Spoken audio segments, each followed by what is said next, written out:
Maintenant, le monde du tennis professionnel s'amène à Montréal à la fin du mois. L'Omnium Banque Nationale, pour la première fois, qui sera sur une période de 13 jours, du 26 juillet au 7 août. Valérie Tétrault, vous la connaissez, est directrice de l'Omnium. Bonjour, Madame Tétrault. Bonjour. Ce sont les joueuses qui vont être en vedette cette année. Parlez-nous des grands noms qui ont confirmé leur présence. Bien, en fait, c'est pas compliqué, hein? On a une superbe liste parce qu'on a le top 68 mondial. Donc, elles y sont toutes. On peut penser à Aryna Sabalenka, qui est présentement première mondiale. Coco Gauff, qui a tout récemment remporté le tournoi de Roland-Garros. Une certaine Jessica Pegula aussi, qui a triomphé chez nous il y a 2 ans, qui a même défendu son titre du côté de Toronto l'été dernier. Et plusieurs autres gros noms. Au final, au total, on a 12 championnes de tournoi du Grand Chelem et 4 anciennes championnes quand même de notre tournoi au Canada.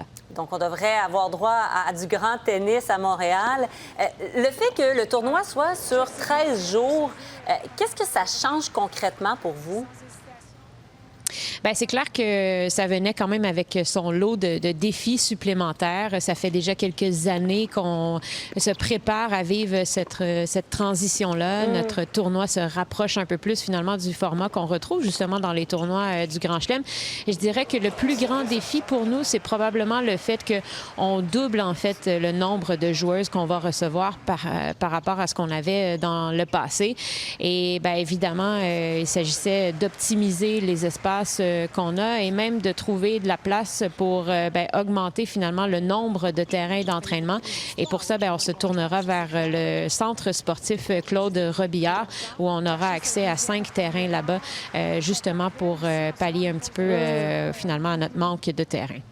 Bien, justement, vous parlez de manque de terrain. Récemment, vous avez pris la parole publiquement pour lever, peut-être pas un drapeau rouge, mais un drapeau jaune, là, en disant l'état du stade IGA, qui n'a pas de toit, contrairement à d'autres tournois de même envergure, que ça pourrait éventuellement remettre en question le tournoi si on négligeait d'y aller d'amélioration.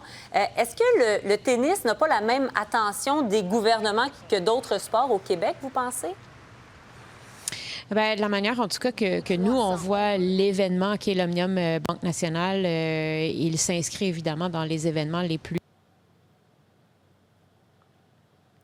Malheureusement, on semble avoir un problème de communication avec Mme Tétrault. C'est dommage. On aura l'occasion, remarquez bien, de lui parler d'ici au tournoi, mais quand même, dommage. Mais on retient quand même de ce qu'elle nous a dit que de grands noms seront à Montréal à la fin du mois.